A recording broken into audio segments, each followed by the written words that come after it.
Mga kabero, dito ako sa ngayon sa LTO, sa Dagupan, sa Binlog. Yan, may parking po dito.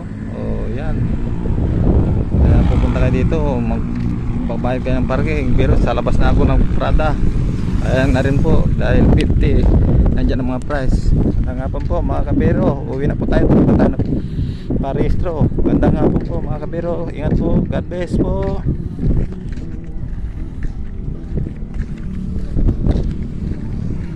Dito na ako nagparking mga kabero sa labas. Ano mga kabero, nandito highway, dito kayo pupunta. Yan LTO Binlog, Dagupan. Ito po yung sasakyan ko mga kabero. Uwi na po ako. Yan puting van. Yan mga kabero. Dito po. Yan yan to ang daan.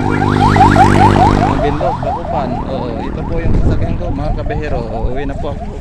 Tapos na tayo nagparehistro. Yan mga kabero, mag-ingat po tayong lahat. Magandang hapon po. God bless po. Bye bye.